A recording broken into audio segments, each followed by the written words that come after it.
Shalom Bahashim Yahweh Kudesh YISRA'EL. This the Tribal Minister Prince Charlene Dean Ben Ami Matazar Yam Ben Yasha Allah Senior, the mighty Hebrew.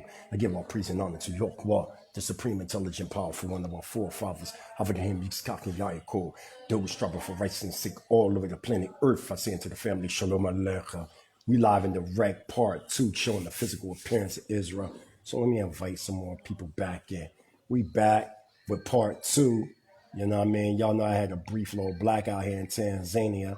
You know what I mean? But now I'm back. So now I'm inviting everybody back in. Dismantling this falsification that the Israelites were, you know, some type of Euro-Gentile hybrids, when in fact they were in fact Edenic Afro-Asiatic people who are known today as the so-called Negroes of the United States, the West Indies, and the Bantu-speaking tribes throughout Africa. We know who's who. Y'all playing a bunch of games. I'm talking to you, Vocab Malone, the Ancient Watchman. This you know, piece that I'm doing was, you know, basically to answer the challenge of Vocab Malone, but at the same time not fuck with him, because he's our enemy. He's not no brother. And until you so-called Negroes scattered throughout the diaspora connected to E1B1A DNA, you understand? Y'all got to understand that these are y'all enemies. They're not y'all friends, man. Y'all go on these talk shows, you know, they watching us. You know that you're a Gentile, he learning from us. Everything that we put out there, he learning from us. So what I'm doing now is I'm re-inviting. Yeah, you see, Sister Bay. Give your husband my respect. Yo, Sister Bay, you see we got the lights back on. That's the thing about, in certain countries in Africa, sometimes it can get blackout for like a couple hours or so. So what happened when it was going back and forth on the blackout, and my internet connected to my laptop. So, you know, y'all can hear it. I got a full house. That I'm glad, you know, this mansion. I should have went into the other study room, but right now I'm in the classroom. You know, we got the Prince Asiel International Academy. This Jalab, the Mighty Hebrew University, the inner Jalab is up and popping. You know, we will have all information, prices, everything. Also for tonight's presentation, which is a special presentation, because I did extensive research. If anybody wants to donate to the cause, what we do as Hebrew Israelite Sovereign Nationals, you can by Cash App, you can with a $, with a capital P for Princess, connected word Etana, E is capitalized, ITANA.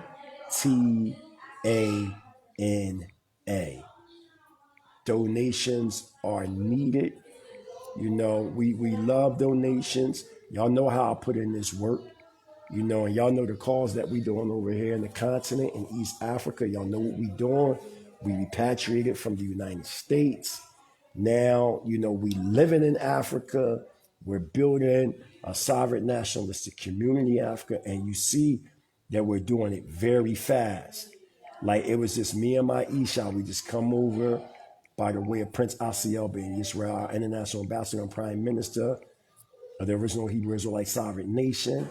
You know, he gave me the charge as a Nasika prince to come and gather up the Israelites that scattered throughout Eastern Africa, the natives that are a part of the Israelite nation. So that's what I've been doing. I've been seeking out the Israelites over in Tanzania, Kenya, Uganda, Zanzibar, you know what I'm saying? Somalia, Ethiopia. You know, we doing it real big, and this is how it should be. Let me invite some other people, because there's a couple of people that need to get fed off this info. Okay. So I'm just inviting certain people that need to be on the scene. Okay. Boom. So I'm inviting certain people.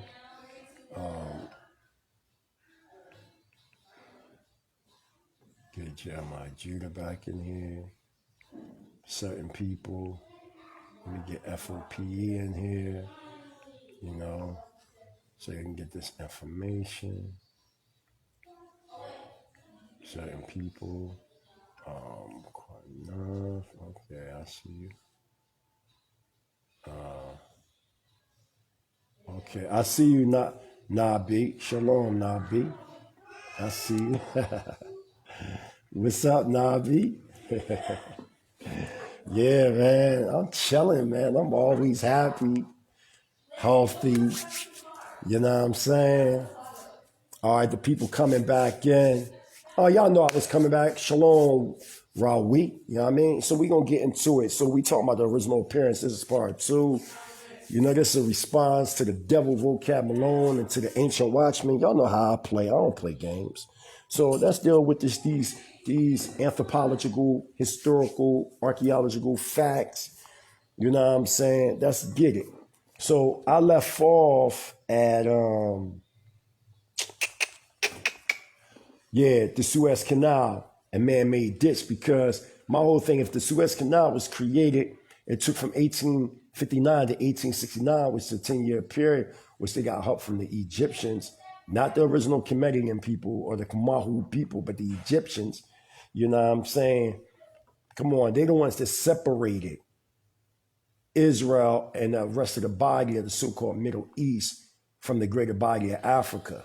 Remember, our demarcation stations is from the Egyptian river to the Euphrates. So we're talking about from Eastern Africa, where we at right now, to Northeastern Africa, to Iraq.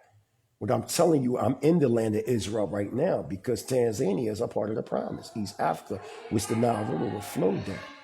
So when we talking about Kenya, Uganda, when we talking about Somalia, Ethiopia, Egypt, right? When we talking about what's that? Iraq, Iran, Syria, Palestine, Lebanon, Jordan, Israel, the state of Israel, all that is the land of the promise, from the great river Egypt to the Euphrates. So let's get it. Let's go to John S. Beatty in his book African Religions and Philosophy on page 336, which reads on this wise: the ancient Jews, really Israelites, were more African than Asian in many respects. And were it not for the Suez Canal, they might be less associated with Asia and more with Africa. Come on, man, let's keep going. Let's go to the international ambassador and prime minister, my grandfather, my Saba, Prince Asiel bin Israel. He says in the magazine Black World, May 1975, page 68, they're using a man-made dish to divide a continent. It's ludicrous. And the reason they did that is because if black people at this point in time really knew that the children of YISRA'EL or the children of Yahweh were truly an African people, it would change the whole face of history, which is true. And that's the problem. Let's go to Daniel R. Hedrick in this book known as The Tools of Empire, Technology and European Imperialism in the 19th Century, page 150 to 153. Vocab alone can't mess with me. I already bodied them 4 years ago on DCB. It was myself, Chief Uziel, Zion Lex, Sister Muna, Sister Mahela, and some others, I think, and Ako Michael, not Aki Michael, and some other people on Vocab Malone. Come on, he was talking about conversion. I broke down, if you talking about the soldier that soldier amongst us, they can't convert to be amongst us. They got to go through naturalization. Just like you can't go, if you a soldier over in Japan, China, Italy, France, Uganda, Ghana, wherever, you got to go through the process of naturalization to become a citizen. Period. You can't just say, oh, I'm going to cling on to these people and now I'm them. No, man. You got to go through a naturalization process. You can't just become a so-called American because you want to. If you're a foreigner, you got to go through naturalization. It's the same in the nation of Israel when we have our own sovereign autonomous government. We're going to have y'all go through a state of nationalization. I'm talking about the Goem. Come on, man. It's no such thing as apostolization. That's religious foolishness. We are Hebrew Israelite sovereign nationals. That's clear. Let's get it. Let's go now. No event of the 19th century was awaited with such fervent expectation or celebrated with such drama and enthusiasm as the opening of the Suez Canal. Digging the canal from the Mediterranean to the Red Sea was well within the engineering knowledge of the time. The difficulties and the magnitude of the task and in the environment. Until 1864, the digging was done by corvée laborers supplied by the Egyptian government. Let's get it. The Egyptian government. Now, it's crazy how you Kemet scholars, man, y'all so hard-pressed trying to prove that Israel ain't a part of Africa. You understand what I'm saying? There's a major problem with that. Y'all trying to say that Israel ain't a part of Africa. But my whole thing is, where you getting that understanding from? Could it be because the Egyptian government from 1859 to 1869, which was a 10-year period, to create it, help create the Suez Canal, and now trying to call that the Middle East? But the term Middle East came during the time of World War II correspondence. Y'all know that. Yo, where's the Middle North? Where's the Middle South? Where's the Middle West, man? It's all bullish. Let's get it. We going like my OG, my elder Qanath. We going F.O.P.E you up. Y'all know I'm not in F.O.P.E, but you know what I mean, F.O.P.E, but they my brothers. You know what I mean, Hebrew Israelite Sovereign National. Oh man, I see that we got the chief assistant tribal minister, Shimshon Ben YISRA'EL, native of Dar es Salaam, Tanzania.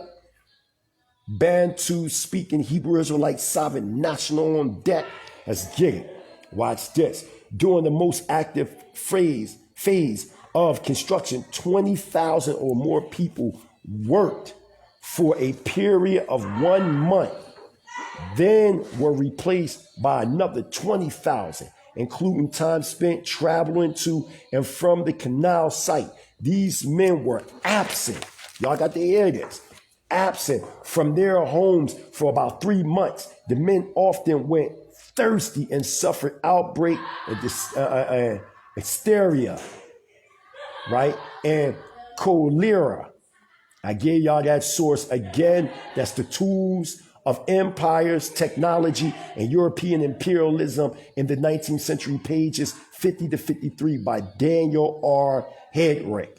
Let's go back to that same book, but on page 155, the Suez Canal drastically cut the distance between Europe and the East compared to the Cape route.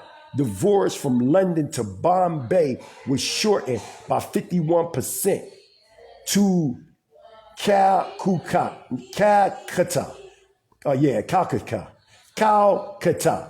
by 32%, and to Singapore by 29%.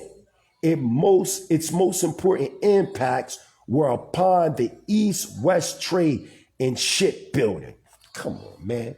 Now let's go into Africa, Arabia. Y'all playing these games trying to say that the Israelites weren't black. You's a damn liar, Vocab Malone. Let me invite some more people. You're a liar, Vocab Malone. Why couldn't you just answer the simple question? Were the Israelites black, and who are they today? You don't want to say, oh, they're the Bantu-speaking tribes throughout Africa, by the way, E1B1A, EM2DNA. And the women on the matrilineal side would be L2. Like we got the genetics, we got all this mapped out. The so-called African Americans being Israelites, the so-called West Indian Negroes, right? And you have the Afro-Latinos. We are the same people, right? Not the Mongolian, Southeast Australoid tribes, now called Native Americans. They not our people, man. Fact. Stop playing these games like we don't know. So let's go. Let's go to Drusilla Houston's book, Wonderful Ethiopians of the Ancient Kushite Empire, page 113. In general features, Arabia resembles the African Sahara, of which it is but a continuation. Vocab Malone. Its general characteristics are African.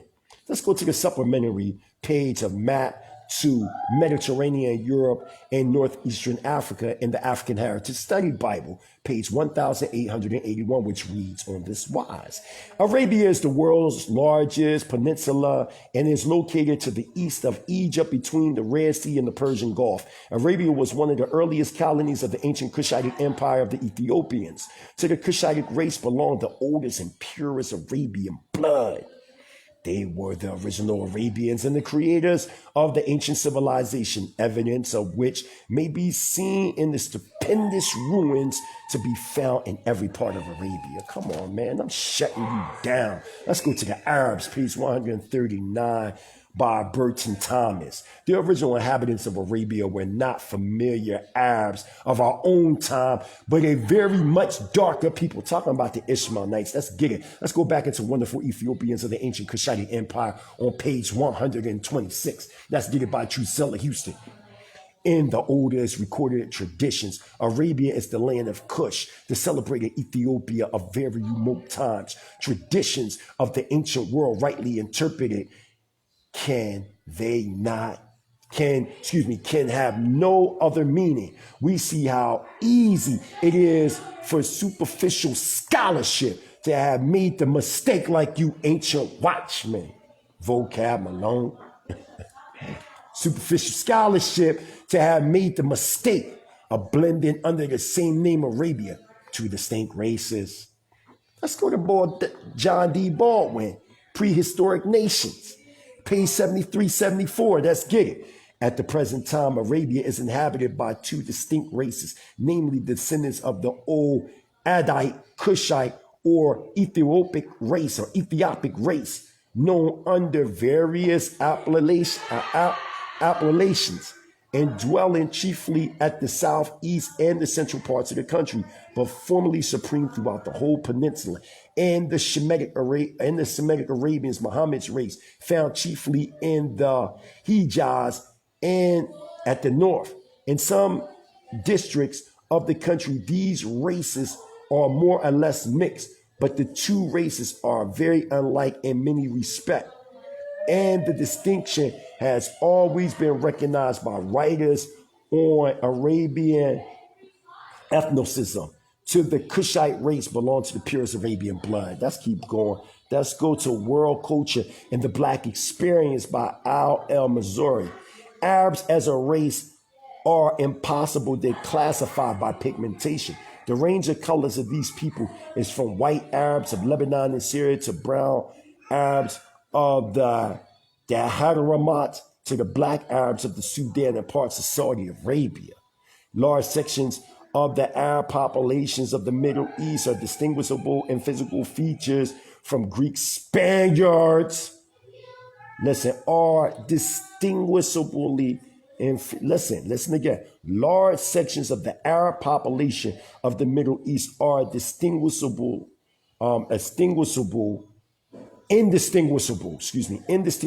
in physical features from Greeks, Spaniards, Italians, and other Mediterranean peoples.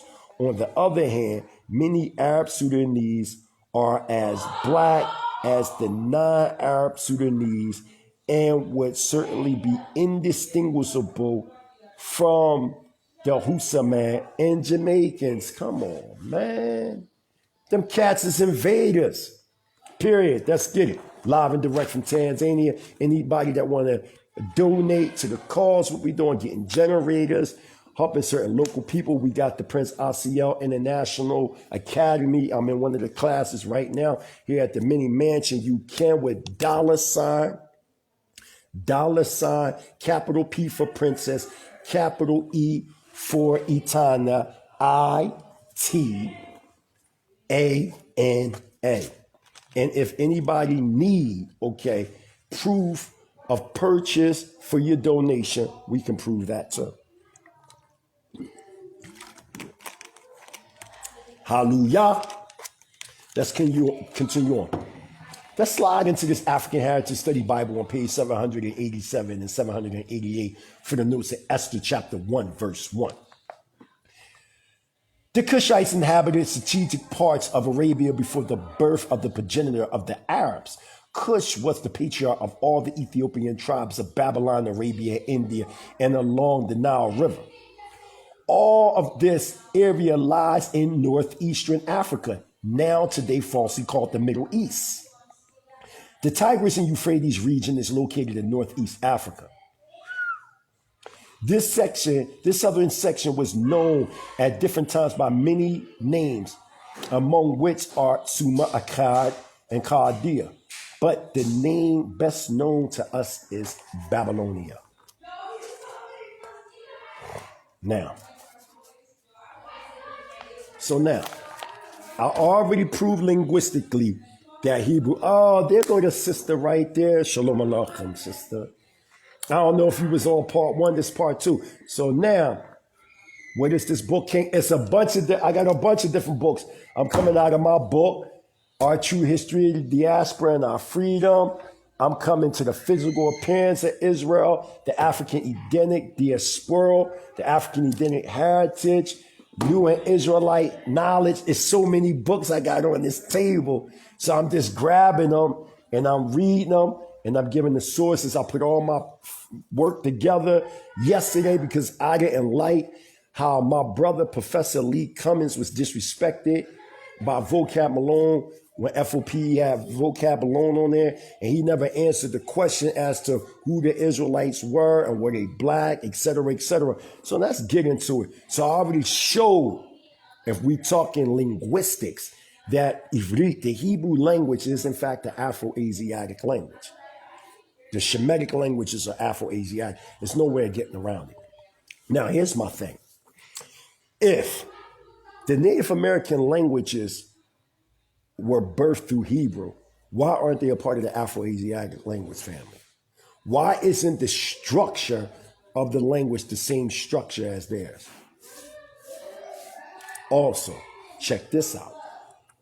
I showed that the Garden of Eden, shalom, shalom, Natasha. What's going on with you, sister Natasha? Akoti. Akoti in Ivrit means my sister. You know what I mean? So getting back to where I'm at, all right? So we showed that the Garden of Eden messaged me with the books. You already know I got you. I got you now. Now, somebody has said, oh, he's a teacher. Where's his beard at? Well, if anybody know me, y'all know I got alopecia. So I don't have eyebrows, as y'all can clearly see. I have no beard, no mustache, no eyelashes. Anybody that know me know I got alopecia. Under Torah, you cannot cut your beard, period. Okay? I could not even stomach the F.O.P.E vocab. Yeah, man, that's why I'm bodying this dude. Everything I'm showing is primary. Everything. I went to National Geographic. Didn't I? Didn't I go to Newsweek on them? Didn't I go to the Washington Post? I'm going to your own people.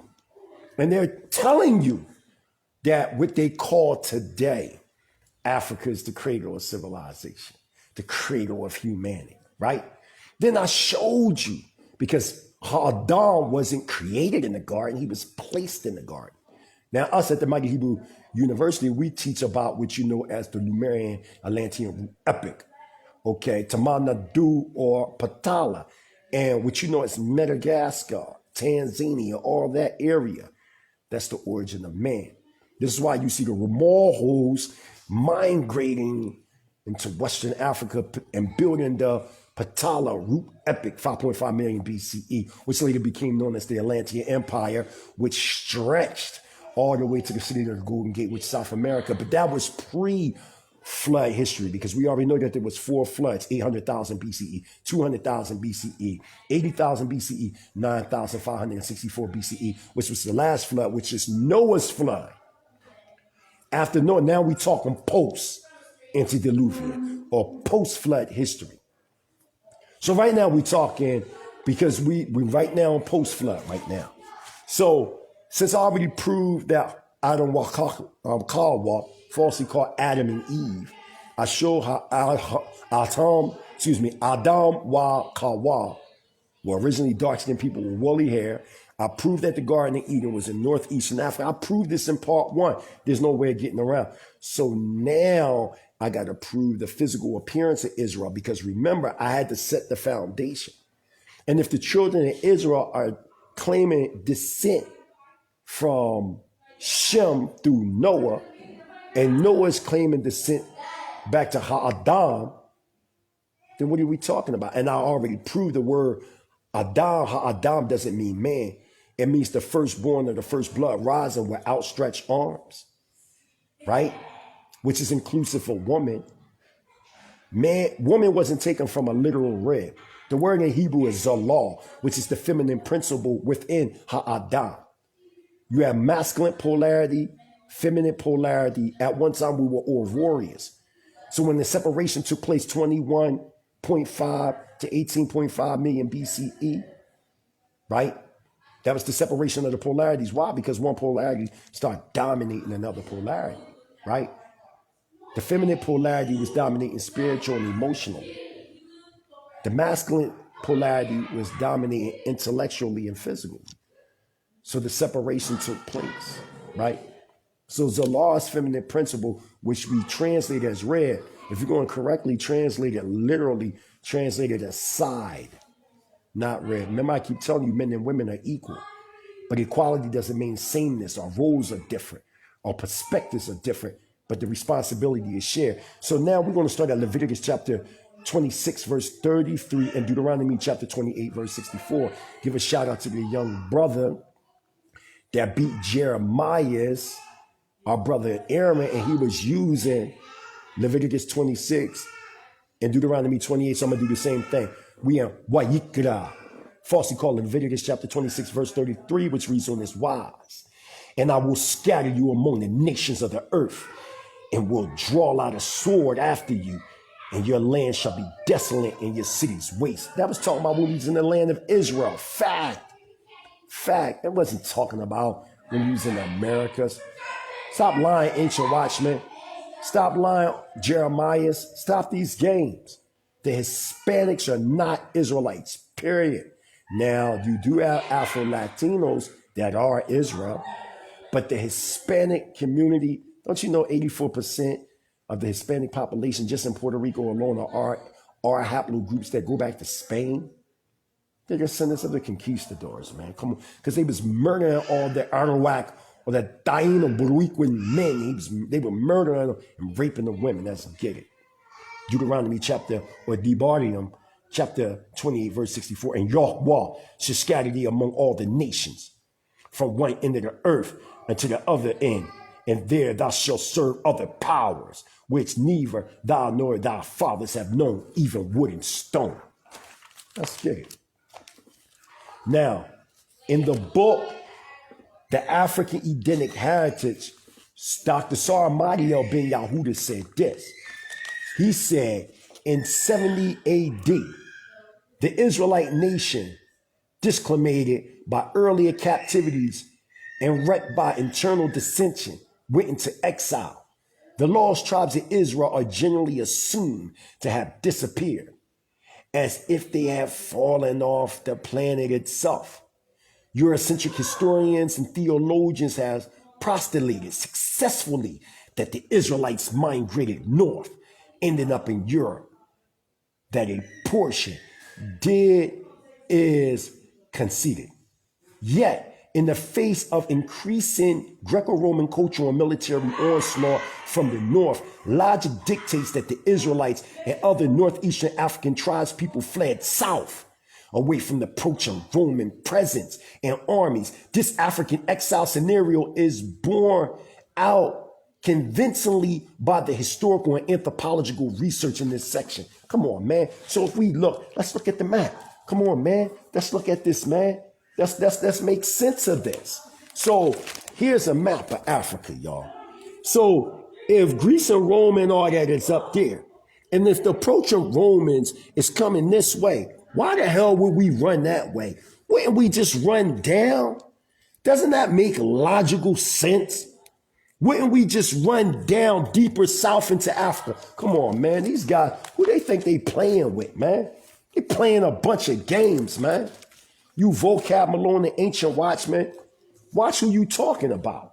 Okay? Let's go into the book. The Black Man of the Old Testament in this world on page 74. Let's Get It by Bishop Alfred G. Dunson. Let's see what your own Christian scholars say. The black presence in Israel was perhaps somewhat diluted with the passing of many centuries, but could not have disappeared. Those in whom there remained a high black visibility could not have fled into Europe and blended into Europe's color pattern. Come on, man. Y'all stand correct. Stop playing games. Who y'all think y'all talking to? I'm Torah only, so you can't come to me with that. I'm about to destroy. What you thought I was just going to go into the Bible, right? And, Judith mourning and the gates thereof languish and they are black into the ground. Thought I was going to quote Jeremiah chapter 14, too. That's a mistranslation. Anybody that know the Nick would die in Hebrew grammar know when they talk about black, they talking about a mental condition and what the Israelites was going through. It's not even talking about the actual color itself. Come on, you think you can get me with that? Huh? But there are reference points that we can point out in Tanakh that shows within Torah constitution along with the testimony of the prophets, which in fact is the rest of the Tanakh. And you know I'm not using New Testament because even Yeshua, y'all know I'm not Messianic, I'm Torah only. But even for my Messianic brothers, Yeshua, Yahawashi was Torah only because at the time the New Testament didn't even exist when he was walking. So get out of there. We Hebrew Israelites, sovereign national. Ain't no more Torah only, no more Messianic. We just Hebrew Israelites, sovereign nationals. How about that? See, y'all want me to go into the Bible like a religious fanatic. No, I'm going to show you first the historical, anthropological, paleontological, archaeological, historical, academic, comparative study with the Tanakh. Okay? By using classical historians. I'm using classical and contemporary, but you want to use contemporary Eurocentric scholars. Oh, what color is Israel? Oh, we don't know. Oh, what color is Israel? Well, they were ready. Y'all don't want to tell the people that the Strong's Concordance got over 16,000 mistranslations in the Strong's Concordance. They don't want to tell us that the Strong's Concordance really translate Hebrew and words based on how the King James Version was translated, not what actually the Hebrews say. Now, he says this. Oh, no. I want to go to Dr. John Henry Clark in the introduction to Alfred Butler's book, The Arab Conquest of Egypt in the Last 30 Years of the Roman Dominion. That's where I want to go. You Afrocentrics love Dr. John Henry Clark. Well, let's see what he said. Roman exploitation, taxation, and ruthlessness caused a lot of the original Africans in North Africa to move further into the body of Africa.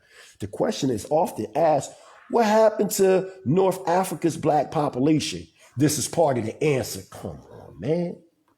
Now, one might say, well, yeah, Dr. John Henry Clark, he did say that the North Africans, they migrated into Africa, deeper into Africa, some of them did, but he didn't say Israelites, so you can't use that. Well, let's go to Dr. John Henry Clark's book, Notes for an African World Revolution, Africans at the Crossroads on page 276. Dr. John Henry Clark says, there is a need now to study the migration of the Jews, meaning Israelites, after 70 AD, when the Romans destroyed their temples and started the dispersal of the Jews of that day. Stop. Now, remember in the book, The Arab Conquest of Egypt in the last 30 years of the Roman dominion, didn't Dr. John Henry Clark say Roman exploitation, taxation, and ruthlessness caused a lot of the original Africans in North Africa to move and further into the body of Africa, right? Okay, so now when we go into the notes for African World Revolution, Africans at the Crossroads, right, by Dr. John Henry Clark on 276, didn't he say there is a need now to study the migration of the Jews, meaning Israelites, after 70 AD, when the Romans destroyed their temples and started the dispersal of the Jews of that day? Where indeed did they go? That's what John Henry Clark said. Dr. John Henry Clark, the dean of Afrocentric thought. What are you talking about? Where indeed did they go? There is some evidence. It says there is some evidence that some of them migrated south into the body of Africa. What you talking about? So if so-called African Americans, or you have so-called African Americans saying that the Israelites, why then, my good brother, I respect you, Dr. Reggie, why Jabari, any of y'all in that Afrocentric world, why can't y'all accept that it could be possible that there is an essential amount of Israelites that are falsely being called African Americans today, because your master teacher, granddaddy of Afrocentric thought, told you that some of us migrated into the body of Africa. Let me read that one more time. There is a need now to study the migration of the Jews, meaning Israelites, after 70 AD, when the Romans destroyed the temple and started the dispersal of the Jews of that day. Where indeed did they go? There is some evidence that some of them migrated south into the body of Africa. Checkmate. Who you think you playing with? Who you think you playing with? Let's go to Richard Lang. Let's go to Richard Lang and Henry Lincoln, and Michael Bridget in the book Holy Blood, Holy Grail, 378. Yeah, y'all got the right one. The revolt of AD 6674 was followed by the second major insurrection some 60 years later. All Israelites were often officially expelled from Jerusalem, which became a Roman city. This is even before the Palestinians were even there. What are you talking about? The Palestinians, modern day Palestinians, they're not the true inhabitants of the land. Furthermore, that word Palestine go back to Philistine, which Philistine were a group of Egyptians and they were Hamitic. You stand correct. Let me get it back. But even as early as the first revolt, history had begun to draw a veil over events. Come on, man. Didn't the book of Daniel say that the Euro Gentile had a time and a half a time to rule? Watch this again. But even as early as the first revolt, history had begun to draw a veil over the events in the Holy Land. Come on, man. Saying they covering up historical facts. And there are virtually no records for another 2 centuries. Come on, man. What are you talking about, man? It wasn't they destroyed them. You got to remember, they was in a state of dark age. And then at that time, we was ruling as the dark kings and queens of Europe, known as the so-called Moorish Empire, which were in fact Israelites that converted to Islam, and some of them remain Israel. Go to the section Moorish Empire in the book From Babylon to Timbuktu. Tariq ibn Ziyad, not Tariq ibn Ziyad. Is that? Yeah, Tariq ibn Ziyad. General Tariq. What is his mother, Queen Qanath? That was an Israelite that destroyed your damn Arabs, but then she got murdered. And then General Tariq, he converted to Islam in 711. Come on, man. He's from the tribe of Simeon. Let's get the facts right. Yeah. The founder of the Moorish Empire was an Israelite from the tribe of Simeon. Come on, any real Moor know that to be true. Don't play no games. Let's get it. Indeed, look, indeed, the period is not dissimilar to Europe at various points during the so-called Dark Ages. Nevertheless, it is known that numerous Israelites remained in the country, though outside Jerusalem. Nevertheless, the real spirit of both Judaism and Christianity moved away from the Holy Land.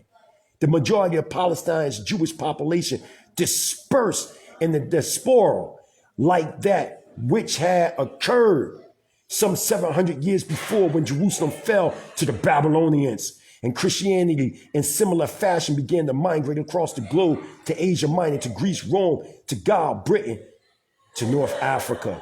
Let's go to Joseph J. Williams, Hebrewism of West Africa, from the Nile to Niger with the Jews, page 23. Come on, ancient watchmen.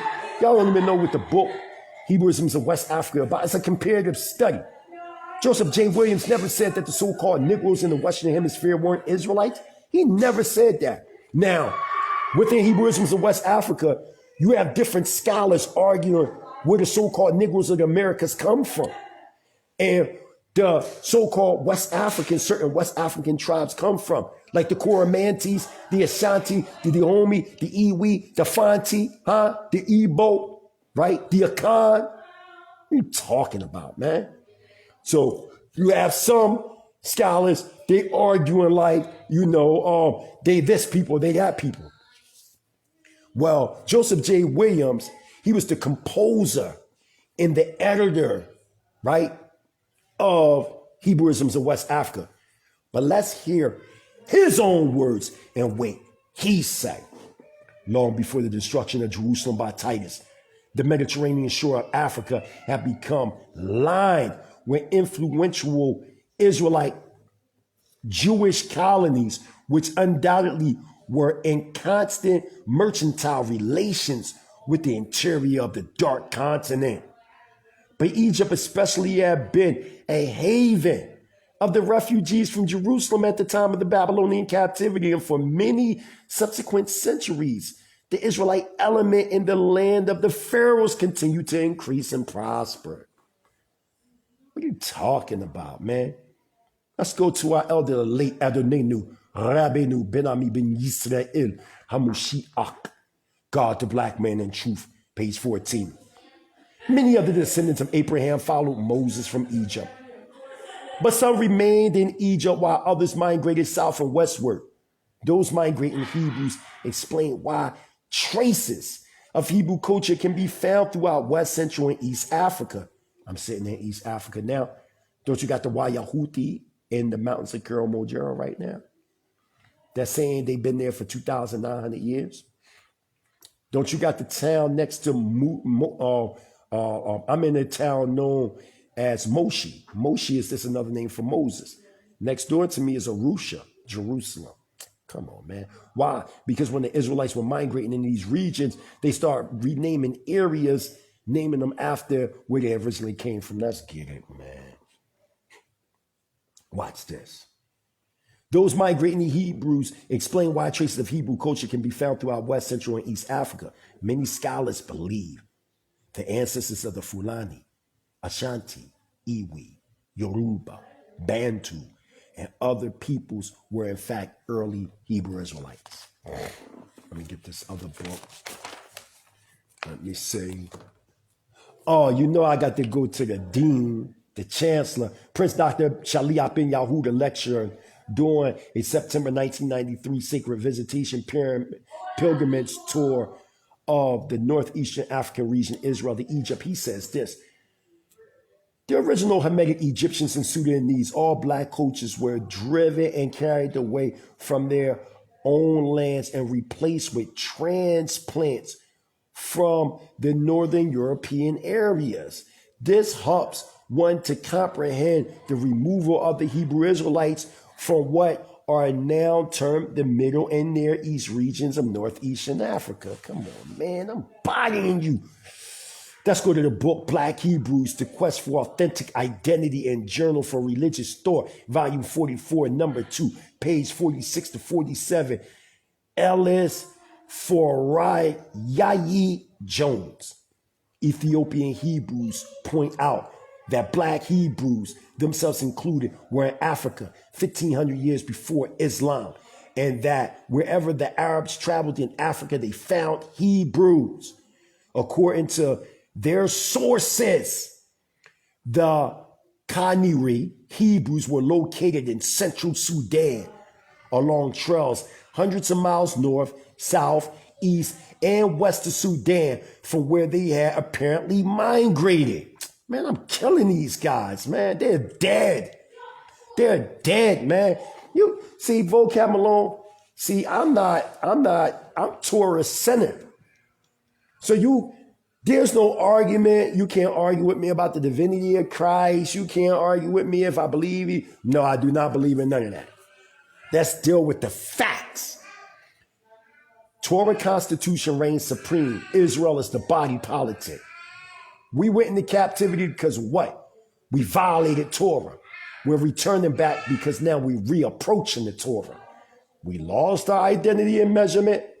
We are returning to our nationality and identity and measurement. So a real debater, you want to debate about Hebrew Israelites. Well, Hebrew Israelites is a nation of people. So the challenge is, who is the real Israelites and who they not? Because he was arguing about the Iraqi Jews and all them, and he's trying to fuse all them as if they Israel, and they're not. They're descendants of Duke Amalek. The so-called white man, they're not Edomites. The so-called Jews, like your Sephardim Jews, they're Edom through Amalek. Come on, man. I told you the so-called white race, they're not even descendants of Noah. They're another different species. At the Mighty Hebrew University, we don't teach monogenesis. we teach a polygenesis. There were more than one genesis of humanoid species and non-humanoid species. Why do you think you got RH monkey DNA in the veins of Europeans, in the veins of Asians, in the veins of some or not most Native American tribes? Why? This is not racist. This is a scientific fact. This is what their scientists are saying. That's not what I'm saying. They talking about they got Neanderthalian RH monkey DNA in them. And then they saying certain African tribes have what is known as ghost gene DNA. Why? Because the DNA that's in them existed in previous species that don't exist today. These are facts, man. This is not something. And if that be the case, then how is everybody descendants of one human family?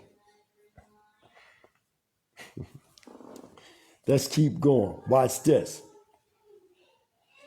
It says, I want to read that part again.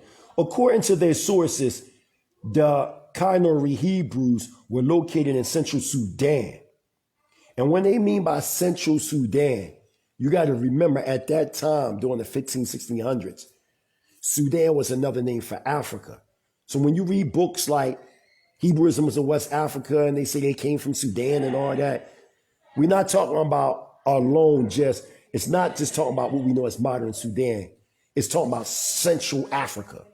That's what it's talking about when it says Central Sudan. Okay?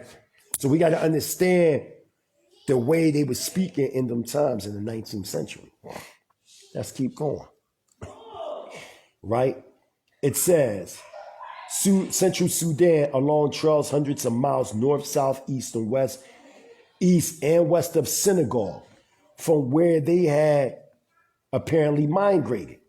Others came to the Sudan from the north and converged with those who were heading for the countries along the Niger River. There were settlements on the west coast, right? As well as in the interior Africa, in communities reaching from Morocco to Angola. They gave a number of tens of thousands of black Hebrews who were also in Morocco and the Sahara Desert area, including a group known as the Beni Musa, the sons of Moses. They also point out in 1484, under the reign of King John II of Portugal, hundreds of black Hebrews were deported to the island of Sam Tom off the west coast of Africa.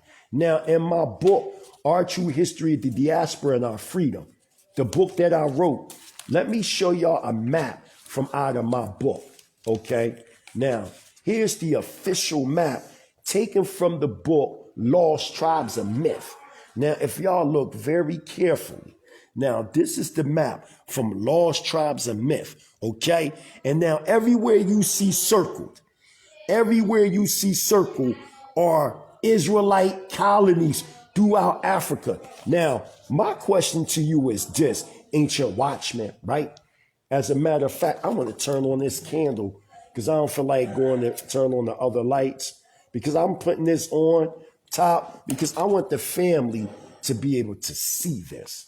Now, to you ancient watchmen, y'all and those that deal with the fake 12 tribe chart, y'all say Ephraim is the Puerto Ricans, right? Okay. Now, the book Lost Tribes of Myth came out in 1930. Now, what does this say? Yemen Jews and Falasha, Berber, Moorish, and Negro Jews. Okay? It says the names in red in the northern Sahara are oases in which some Berber Judaism survives. It is estimated about 15,000 Israelites are scattered throughout the interior. Other names in the red places of ancient Israelite colonies. In some cases, an approximate date of settlement is added. Now, the tribe of Ephraim, that 12 tribe chart says so-called Puerto Ricans. This was written in 1930, way before UPK came into existence in 1969. I have where my finger is at. Matter of fact, let me fold it a little bit. I don't want to bend it. And my finger is right on it. It says Bene Ephraim. Now, I'm going to show y'all. Let me get this candle here to light it up even further so the family can see. Now, if you look, my finger is right on it. Don't that say Bene Ephraim? Let's see if y'all can see it. Hold on. Let me clean it. Clean my... So, yeah. So, let me show y'all. Right there. I don't know if y'all can see it. It might be too close. I don't know. But I want y'all to be able to see this, man. For real. I want y'all to see it. I got to focus it so y'all can see it. But it's circled Bene Ephraim. Where my finger is at. Bene Ephraim. Well, I do have the book talking about, it's called The African Savage, and you have the tribe known as Bene Ephraim in southern Nigeria, but the locals call them Imo Mkorum, which is the strange people. But all throughout this map, I got here Bene Ephraim, Israelite traces, Dahomian Israelites, Levitical Levite cities, Sam Tom Israelites, Mavobu Israelites, Kamadah survivors. Come on, all throughout. Look, there go the Lamb of Lam Lam. There go Lam Lam that Professor Rudolph R. Windsor also talk about. There it is right there. What are you talking about? We got imperial data, maps, like these crackers knew where we were at the whole time, man. Come on, man. Because they was all over West Africa. Look, this is West Africa, right? Ain't that Northwest Africa, West Africa, Everywhere you see circled, they are all Israelites, man.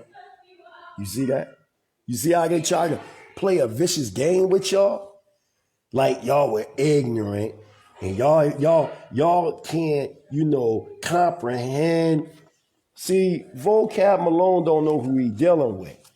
Like he want to deal with Israelites that's very religious. Now, let me show y'all how they look.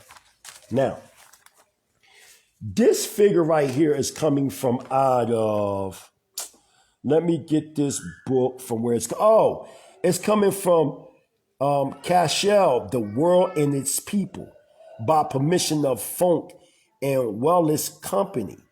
So here you got it on the left-hand side.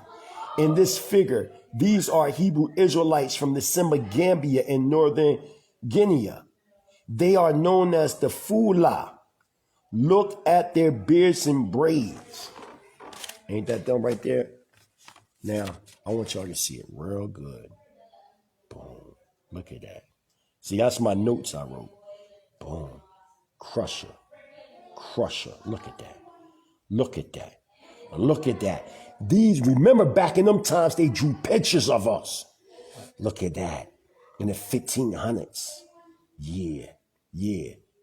Look, let's go closer. Yup. It's black people, man. Checkmate, motherfucker. I hate y'all damn heathens.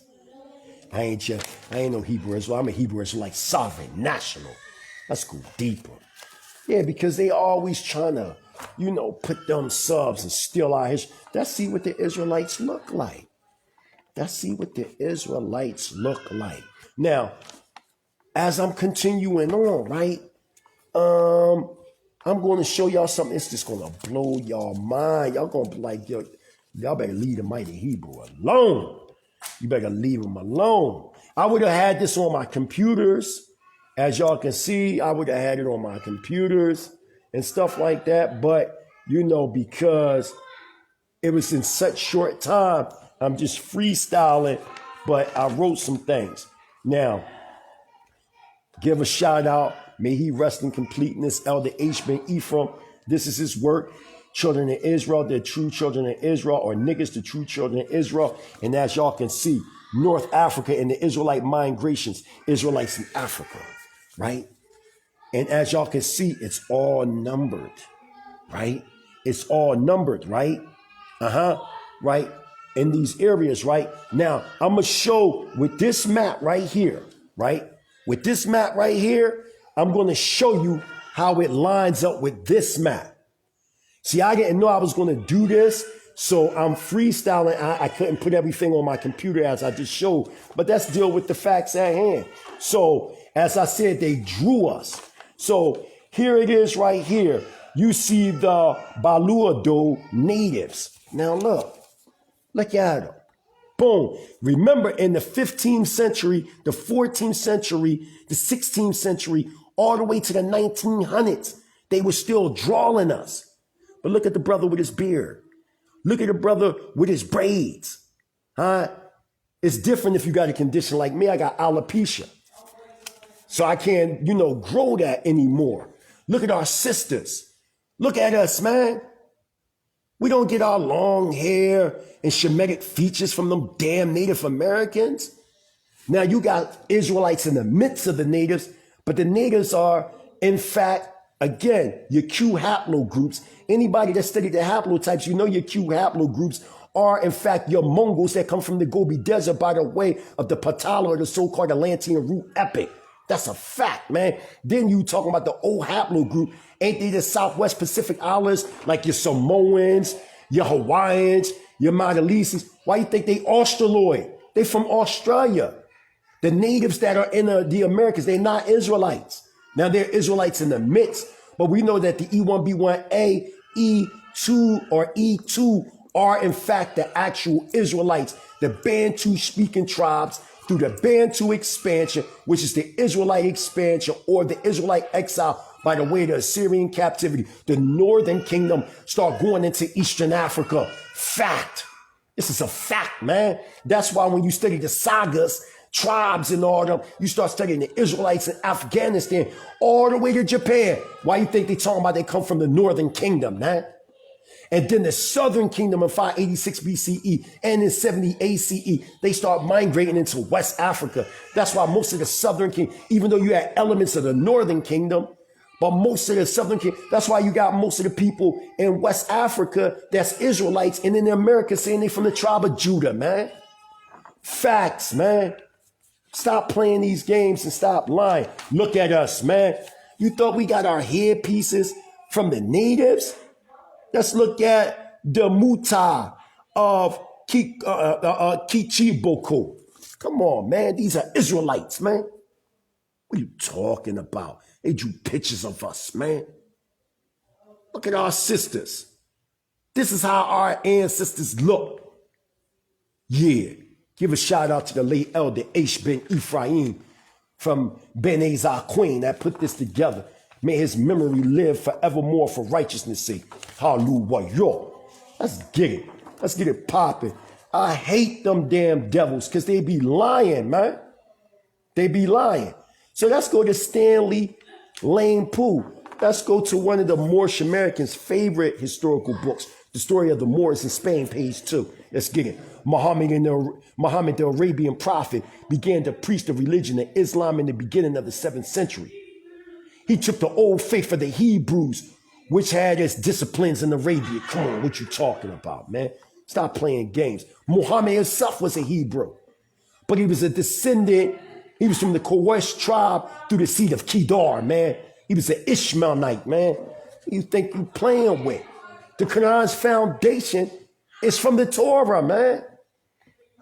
Even though we don't follow the Quran, I'm just giving you the historical facts, man. Let's get it. Let's go into General History of Africa, Volume 2, Ancient Civilizations of Africa, abridged edition, page 231 to 232, which reads on this wise. It has long been known that groups of people of Shemitic origin crossed the Red Sea and settled in northern Ethiopia.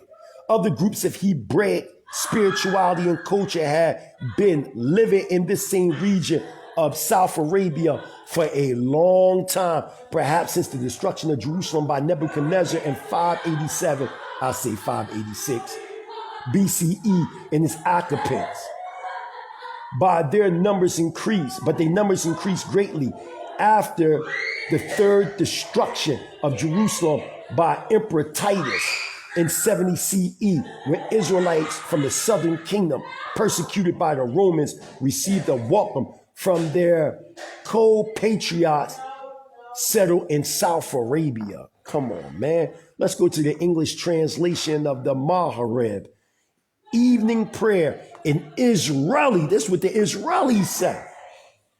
Right? An Israeli Hebrew language daily newspaper, November 7th, 1993.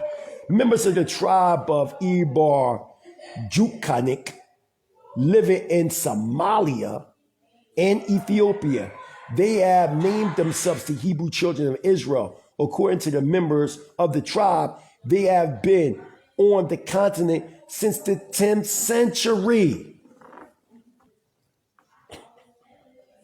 Let's go into the book Joseph J. Williams, Hebrewisms of West Africa from Nile to the Niger with the Jews, page 355. This is what Joseph J. Williams say out of his own mouth. We're not talking about the scholars that's arguing back and forth.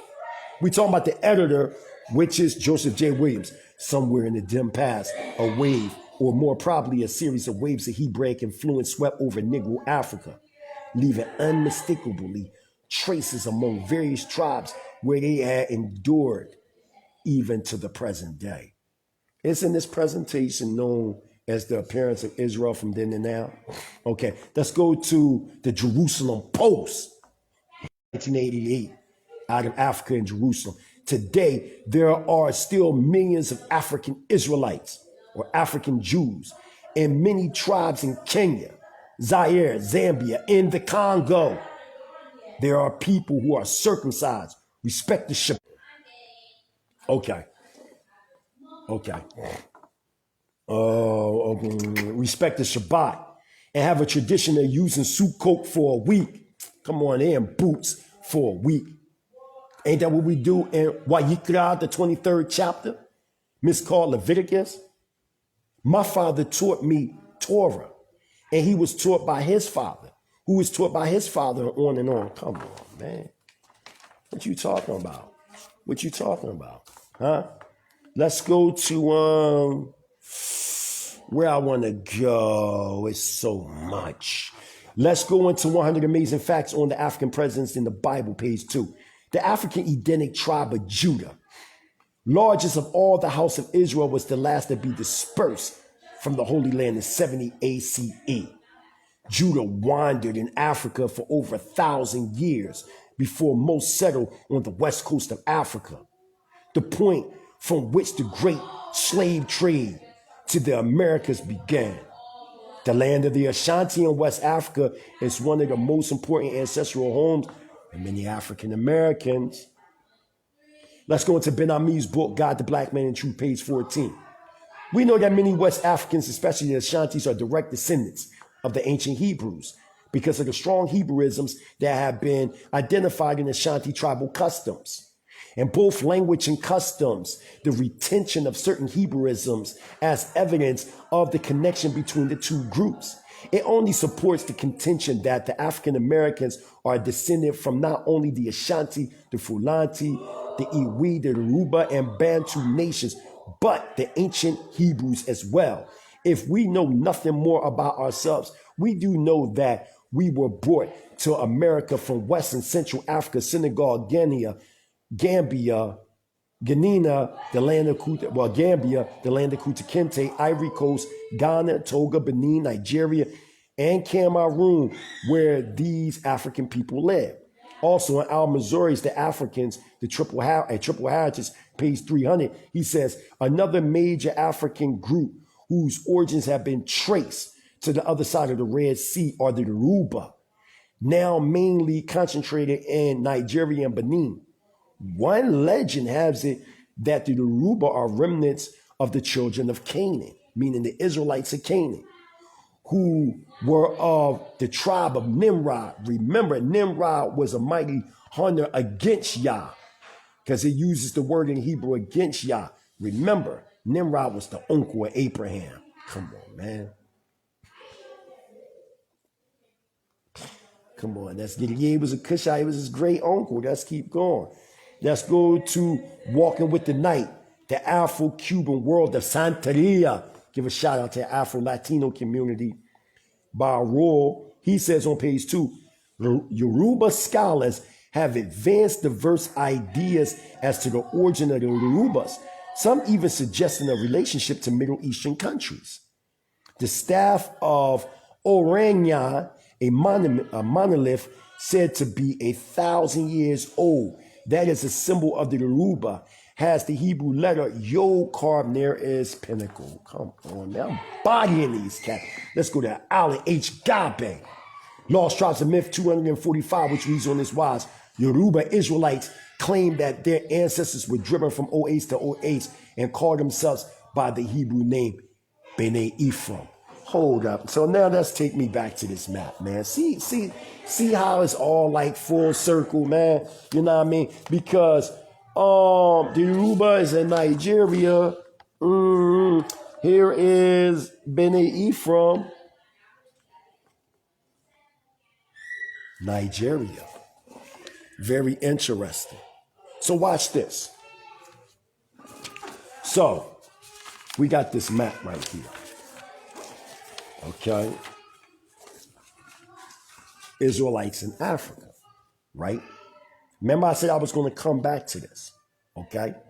So on this page, okay. Oh, excuse me.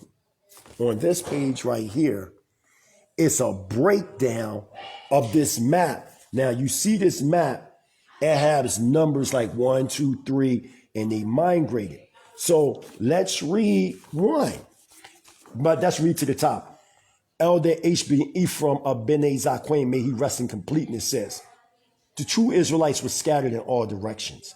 The slaves that were brought to America are descendants of those Israelites that were dispersed into Africa many, many years ago, about 2,500 years ago. 1. Serene, 125 CE. Israelites attempt to establish a Hebrew African empire. Roman suppression forces further Israelite migration into Africa. So 1 would be right here, as you can see where my finger is at. 1 is right there, okay? So now when I take this map, okay, here's Serencia right here. It's like coinciding. It's right there. I got it circled, okay? Come on, man. It's lining up. It's lining up, right? Let's keep going. Listen, vocab alone. 2. Elafatim, 600 BCE. Israelites established a garrison. 70 CE. Romans conquered and enslaved over 1 million Israelites. So 2. Elafatim, right there. Okay? So now, I got my finger on there, right?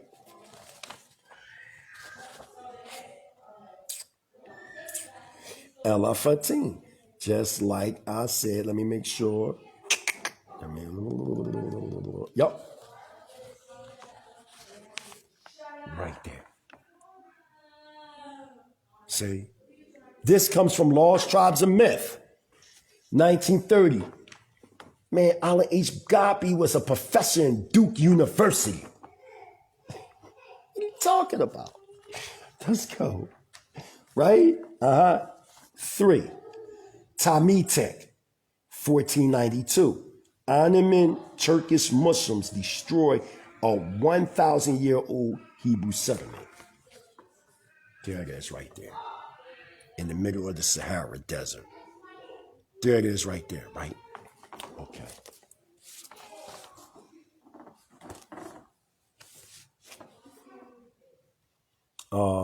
Here it is right here in the middle of the Sahara Desert. Make sure I got it. Make sure. Oh, yep. It's right there. Let me go down some. You see? You see? Killing these guys, man. Wow. For Ethiopia, 955 BCE, Menelik, son of Solomon, and the queen of Sheba, Makeda, establishes an Israelite dynasty that lasted almost 3,000 years to Emperor Haile Selassie. 4, right there. Right? Okay.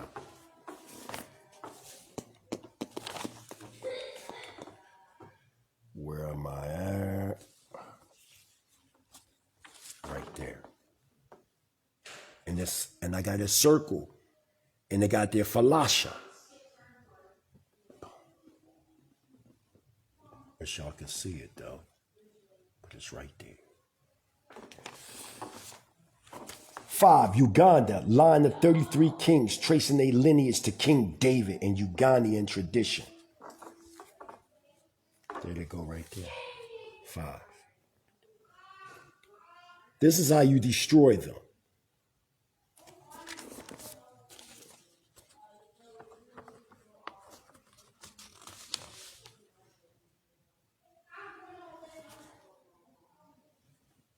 There they go right there. There you go right there. Come on, man. This is dumb, man. These guys is crazy. Libya 640 CE, Israelite Queen Dania Kahana organizes an army and to defeat against Roman and Arab incursions into North Africa. 6. Right there. 6. Get that right there for y'all. 6.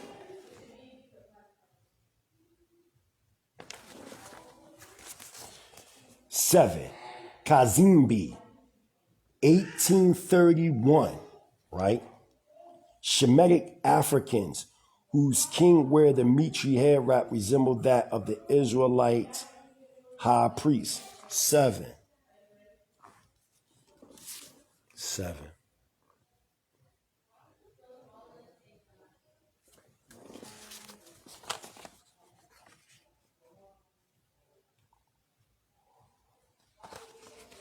7. Boom. All Israelite areas identified. These is where the explorers, they're identifying it. It's aligning with the historical data we have, man. Marikis, 1000 CE to 1500 CE, Hebrews allowed to practice Torah during Islamic period. Number 8.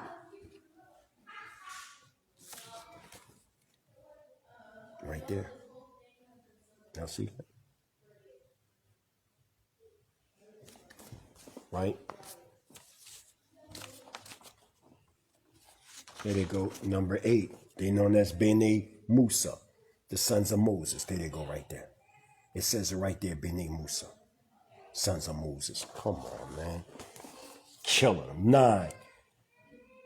Tanjar, 1050 CE, Israelite sanctuary established by Bene Musa. I showed that too, because they controlled that whole area. There it is right there, 9. Come on, man. I'm killing these guys, man. 10. Kamnura, medieval Hebrew state north of the Synagogue River. There it is right there. Right?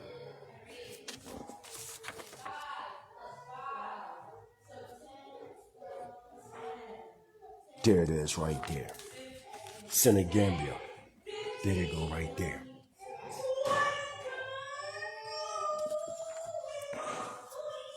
11. Ghana, 300 CE. Hebrew dynasty established by YISRA'EL Yemai lasts about 1,000 years, finally known as the Songhai Empire. 11. Right there. Where my finger at? It says right here, Jewish or Israelite kingdom of Qanath or Ghana. There it is right there. I got it circled. Come on, man. I give y'all 15 minutes and I'm going to do part 3 probably sometime this week. 12.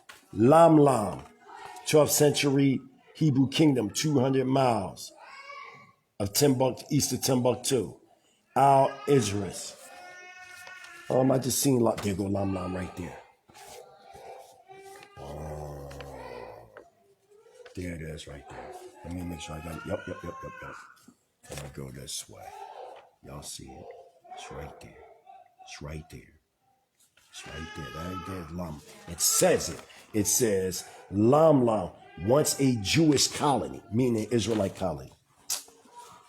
Niger, 1850. 7 princes descended from kings of the ancient Israelites.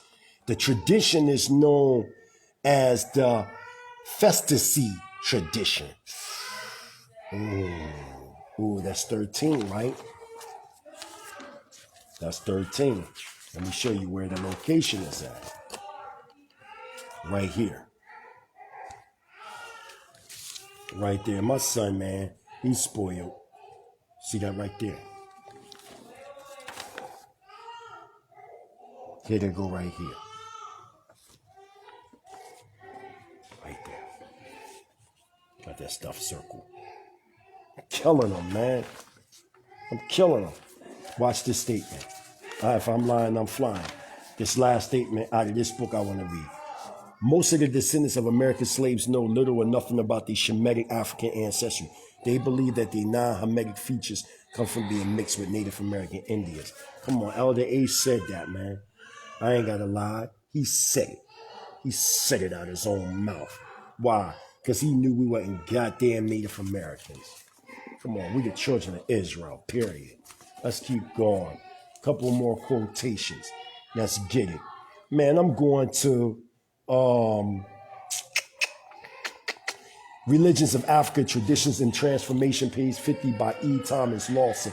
He says many contemporary Yoruba have spent a great deal of time dealing with the question of their origins. Some have gone as far as to postulate a relationship with Middle Eastern countries. Come on, man, this is in their traditions. Let's go to Sheikh Anna Diop, Pre-Colonial Black Africa, page 233, which reads, according to Tarek El Fatat, now, he the one that wrote the Chronicles of the Sudan in 1652. He says an Israelite minority also lived in the bit of the Niger region in Tondorma and had made a speciality. Listen to what he said. An Israelite minority also lived in the bit of the Niger region of Tondorma and had made a speciality of cultivating vegetables watered with fresh well water instead of river water. Budafar Windsor, From Babylon to Timbuktu, page 127. In the country called the Garbet near the Congo, there were black Jews known as the Bivolbu. In appearance, these black Jews are hardly distinguishable from other Africans. Come on, man. Here they go right here, man. Come on, where that? I seen them. There they go right there. Boom. Come on, man. They right there, man. They right there. Man, this is too easy, man. Y'all need to stop even dealing with these guys, man. Because they easy to destroy, man. They easy to destroy. It's not even hard pressed anymore, man. Come on, man. It's not. So you telling me, right? Let's go into the booklet real quick. New and Israelite Knowledge. Yeah. Let's go to the book New and Israelite Knowledge, right? By Elder Adam ben Israel, Moreh Avajiahu ben Israel. Give a shout out to Moreh Avajiahu and the late Elder Ish ben Ephraim. Come on. These are Israelites, right? That were taken from the palace. Now, I told you I was going to show you these stones, right? And I was going to give you the sources. Okay. Israelites, captive of the Assyrians from the palace of Shenab Karab, approximately 680 BCE. You can also refer to 2 Kings chapter 18, 13, and 14 to verify the facts. Boom. Come on, man. Let's get a close look. Look at that. Look at that. Black man. Do they look Hispanic, man? No, man. Stop playing games, man. That's black man. Look, y'all. Look.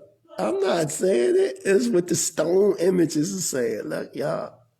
Look. Oh, yeah. Let's go deeper. Look at these captives. Remember I had earlier. Look. And it says, I want to read this. Originally, I want to read this right here. No. Yeah. Who can mistake these Israelites for any people other than us, the descendants of slaves brought to America? These people were not white and certainly not Native American Indians. Come on, man. Boom. Look at that. Hey, that's a real good one. Look at that, y'all. Look. They got cornrows. Is that not cornrows, y'all? Am I just looking? Is that not cornrows? So why y'all playing games? Right or wrong? Oh, okay. So you mean to tell me that these people, right, are these people? That's what y'all want to tell me? Oh, man, y'all crazy, man.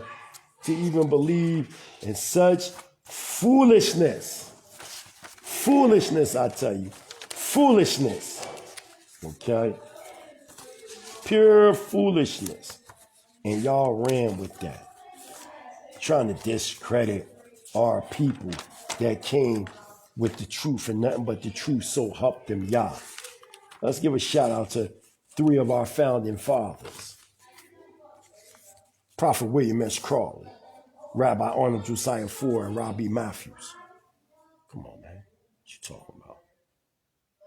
Jay-Z look like him, don't he? Come on, man. We've been doing this. William S. Crawley was born a slave in Maryland in the year 1847. Upon learning to read and write, his human experience along with world events and his ability to read the Bible led him to believe that the slaves of America were actually the true children of Israel. Finally, at the age 46, he began telling others by preaching on the streets of Kansas City. ISUBK, the One West camps ain't start preaching on street corners. You had people over 100 years ago doing that. From about 1913 to 1928, Josiah Ford served as Marcus Garvey's musical director. After the collapse of the Garvey movement, Josiah Ford founded the Beth B'nai Abraham congregation. Financial problems ended Rabbi Ford's operation during the 1930s. His head wrap is exactly like that presently worn by B'nai Zaquin. Wentworth H. Matthews was 16 years old when William S. Crawley died. At age 27, he founded the Commandment Keepers Congregation in Harlem, New York. Over the next 50 years, many of those he trained went on to establish synagogues of their own throughout the United States and the Caribbean. Rabbi Matthews was also a close associate with Rabbi Arnold Josiah Ford. At the age of 81, Rabbi Matthews died in 1973. Come on, man. Stop it. We know for a fact that the slaves, it says here, this is very interesting. It says, listen to this. Many slaves also spoke a form of Hebrew. This fact is another secret that the Gentile nations do not want revealed about our history. The slaves brought to the United States primarily spoke 3 languages, Swahili, Hebrew, and Arabic. But I bet you never heard about the Hebrew part, did you? For example, to get someone's attention, we say, hey, that's Hebrew. And instead of us saying we are not going to do something, we say ain't. That's Hebrew, because I ain't in Hebrew means nothing. And when we catch something we know doing wrong, especially in the sexual thing, we say ura, which is Hebrew. Those are three examples of how we still speak bits and pieces of our original language. Those examples also prove that no amount of European brainwashing could ever erase every trace of our original language. Come on, man. This is beyond a body bag, man. This is beyond the body bag, man. Come on, man. Let's continue on real quick. Again, according to Tariq el-Fatah, an Israelite minority also lived in the bit of the Niger, region of Tindorma, right? And had made a specialty of cultivating vegetables watered with fresh well water instead of river water. Come on, man. Rudolph R. Windsor's book From Babylon to Timbuktu. I read that part. Rudolph R. Windsor's Valley of Dry Bones, page 62. King John II of Portugal deported many of his Judeans to West Africa or Angola. Come on, man. Y'all playing games, man. Come on. Y'all want to see how some of the Israelites from the Angola coast look? Oh, I got y'all. Y'all want to see? Come on. Let me get to some of my notes that I got from out of my book, Our True History, the Diaspora and Our Freedom. Come on, man. Let's see. Oh, there you go. Look at the Israelites from the Angola coast. Boom. Yeah, I got you. What did I say in my note? Here's a picture of the original Hebrew Israelites of Portugal after the fall of the Hebrew Islamic Moorish Empire, 5th century CE to the 15th century CE of Spain and Portugal. These Hebrew Israelite sovereign nationals were exiled to a Portuguese colony called the island of Santam, which is right off the west coast of Africa. The Portuguese took control of this island in 1471 CE. King John II of Portugal in 1484 told our ancestors to be baptized in the name of Jesus Christos or become exiled to Santam. Great numbers of our forefathers were sent out to live on this island. Our forefathers outnumbered our foremothers on this island, so the Portuguese brought women for our forefathers to marry from the Angola coast. Being influenced by the so-called Edomite Jews of Spain, Portugal, known as Amalek, the Portuguese thought that we, our ancestors, traced our bloodline or lineage by the seed of our mothers. This is why the Portuguese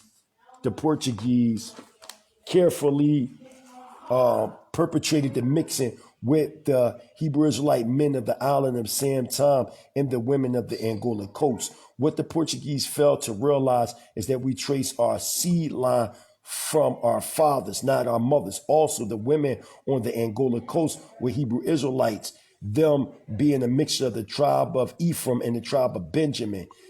Come on, man. So here is a picture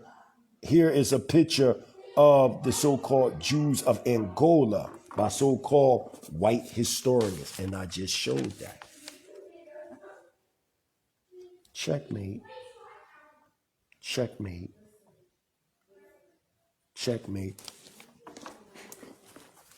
These guys is crazy, man. They had cats all twisted, man. Right? Let's go on. At home, Nelson Mandela, as a child, heard of more recent events not taught in history lesson classes, of how in 1921, General Smuts, the prime minister, had sent an army which massacred 163 men, women, and children at nearby Bornholm in the Eastern Cape. Members of an Israelite sect had refused to move from the common ground on which they were camping. You can find that in Mary Benson's book, Nelson Mandela, The Man in the Movement, page 17. Also, you can go to Robert Egger's book, Because They Chose to Plan a God, page 1. On May 24th, 1921, a force of 800 white policemen and army troops gathered at a place called Bornholm, 5 kilometers southwest of Queenstown in the Eastern Cape. The government had instructed them to confront an African prophet, Qanath, and his religious group called the Israelites. When the battle was over, nearly 200 Israelites lay dead and many others wounded. We know this battle as the Bornhardt Massacre. Did y'all know that about South Africa? That happened in 1921. And remember, if you understand the history of William S. Crawley in 1901, he anointed a man by the name of Charles Mason to go to South Africa to look for tribes of Israel in South Africa. Prophet Elijah came from out of that. This is getting too easy. Watch this. Speaking of Uganda, to the west of Lake Victoria and northeast of the Virgin Congo, right? It has an organized native government with a tradition of 33 kings and a legendary line that traces back to King David. That's in the book by Herman Newton, White and Black in East Africa, page 248. I'm killing them, man. Oh my gosh, man. This is too easy, man. Let's go to the book, The Truth About what is it in The Truth About Black Biblical Hebrew Israelites, with a better understanding, on page 55 to 56. There are well over 150,000 Israelites throughout and length and breadth of Africa. Right now, 40,000 living in Ethiopia, Northeast Africa alone. On Africa's west coast, there are Israelites in Dahomey, Timbuktu, Ghana, Nigeria, Guinea. In South Africa, there are Black Israelite congregations in Johannesburg, Pretoria, Transvaal, Zululand, and many other areas of the Republic of South Africa. Come on, man. Valley of Dry Bones, page 112, Rutherford Yahuda Windsor. By the 6th century, the Black Hebrew Israelites had increased in such numbers that they were found throughout the Middle East. They had at least 2 kingdoms in South Arabia, a kingdom in Ethiopia, large settlements across North Africa and the Sahara Desert, a kingdom just southeast of the Senegal River. There was a Hebrew kingdom in Ghana, and there were numerous Hebrew Israelite settlements all along the West African coast as far as the country of Angola. Man, I tell you, man. I mean, I don't know what else to say, man. From Babylon to Timbuktu, page 82 by Rutherford Yahuda Windsor. Near the eastern part of this island, Madagascar, on the Isle of Saint Marie, there exists a group of Black Jews who call themselves the descendants of Abraham. Zephan Ibrahim.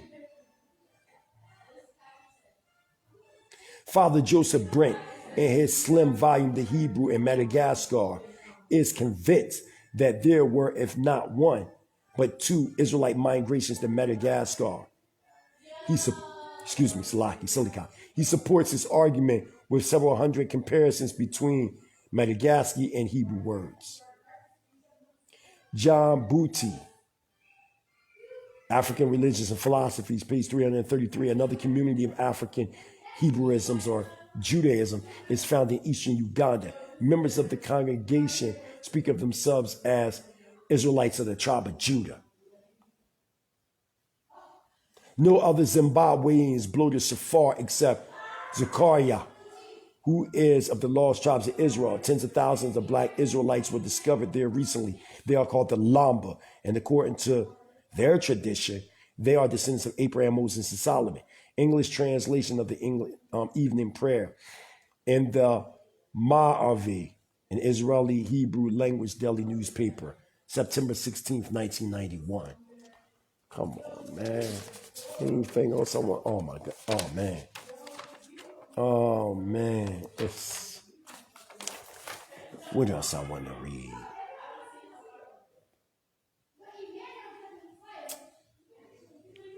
I'm going to leave y'all with this and close out, and then there will be a part 3. John Lavelle Jr., Black Song, The Forge and the Flame, page 32 to 30, 31 to 32. He says this: if the American white man fancies that he is the first to teach the Bible to his Black slave, he is quite mistaken. Mungo Park, also affirmed by Marlon L. Sturkley, found that Fantuma, the Catholic schoolmaster, had Arabic versions of the Pentateuch, or the Torah, the Psalms of David, and the book of Isaiah. You got to remember, during the Dark Ages from the 5th century CE to the 15th century CE, remember, Arabic became the language of diplomacy. Okay, let's continue on. At that time, the unlettered Mandinkas entertained him with stories of Joseph and his brethren, Moses, David, and Solomon. They gave out the stories as part of their own folklore and were very much surprised to learn that white men had heard them. If many slaves already knew a great deal of the Bible, the whole pattern of the origin and development of the background of the spiritual in America will have to be reconsidered. I tell you, man.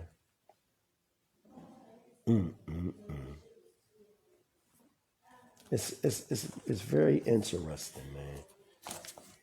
And it's in the last words from Dr. Sar Ahmadiel Ben Yahuda. He says in his book, The African Edenic Heritage, page 53, forbidden to read, write, teach, or preach, the African slave relied on songs to communicate and keep alive a remembrance of their past.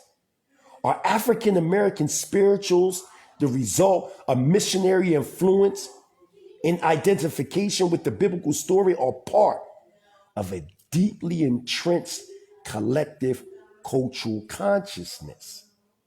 Why did the songs focus on locations in Israel, the Jordan River, Jericho, Canaan's land, as opposed to West African sites, the Niger River, Songhai, Timbuktu? And I already read Black Song, The Forge and the Flame. And don't the book of Psalms tell you how we would be in a foreign land and the foreigner would tell us to sing the songs of Zion, and we said we can't for we in a foreign land? Didn't the slave master say, nigga, sing me on one of them old Negro spirituals? I tell you, man, we never consider, man. We don't consider none of this. None of this. And for my Hebrew Israelite sovereign nationalistic brothers from India, let me give you a little piece for the family, because a lot of the brothers and sisters that's of Israelite persuasion, they're coming from out of India too, man. Because remember the East African slave trade. They were sending Israelites from the Bantu expansion to India. King Xerxes of Persia ruled the land of India to Ethiopia, 5th century BCE. This encompassed Asia, Arabia, Northeast Africa, and North Africa. All these regions were inhabited by African Edenic peoples. In Asia, perhaps most famous are the Black Israelites of Cochin and the Bene YISRA'EL of India. It is believed that they are the descendants of the Israelites who were sent to India by King Solomon to capture elephants for his use and to work in the gold mines. You can see that in the notes to Esther, chapter 1, verse 1, African Heritage Study Bible, page 787. Also, if we go into James Ace Bolkin's book, Beta Bene, and the pre-rehearsal diaspora or dispersal, page 43, it says, the Bene Israel of West India believed their ancestors left Palestine as a result of the persecution of Antiochus Epiphanes in 175 to 165 BCE. A few claiming their ancestors were one of the lost tribes of Israel. Their origins is obscure, but it seems to be an ancient one. Also for my brothers, from over there in India. Let's go to V.T. Rashikar Dali, the Black Untouchables of India, page 43. Dalit is the only name that the Black Untouchables of India have given themselves. Its root word is dal, which in Hebrew means broken, crushed. The Black Untouchables, along with the present tribals, form over 30% of India's 800 million population. The Dalit were the original inhabitants of India and resembled the African in physical features. It is said that India and Africa were one land mass separated by the ocean. So both the Africans and Indian untouchables and tribals had common ancestors. Some portion of these came to be found in the Indus Valley civilization. Going back to James Boken in page 47, he says the Cochin Jews came to have come from Malabar, from Jerusalem, after the destruction of the temple and settled in Krangari. That man, vocab Malone, you a goddamn liar. The Caucasian, they don't come from no damn Georgia. They come from India, man. You stand correct. You stand correct. So, giving all praise and honor to Yahweh, the supreme, intelligent, powerful one of our forefathers, Avraham, Yitzchak, and Yaakov, those striving for righteousness' sake. I say unto the family, Shalom Aleichem. I prove my point, plus some. You know what I'm saying? Like, there's no way they can get around the situation as to what I'm talking about and what I'm conveying to the people. It is a historical fact that the children of Israel were, in fact, today will be considered Negroes of Bantu-speaking tribes that have been scattered throughout Africa, parts of India, in the United States, in the West Indian Islands. These are just facts that a person cannot, take advantage of and hide. Again, I give all praise and honor to Yah. He is the only power to be served. We don't have to prove anything to anybody. If anything, they got to prove to us that they will be in proper service to the children of Israel. And that's just the bottom line. There's nothing more to say. I prove my point. I'll come back in the next few days to summon up everything. But I love all y'all. This is the mighty Hebrew, Prince Charlandine, tribal minister, Ben Ami Montezorian, Ben Yasha Allah Senior. I say into the family, Hebrew Israelite, sovereign nationalism has risen worldwide.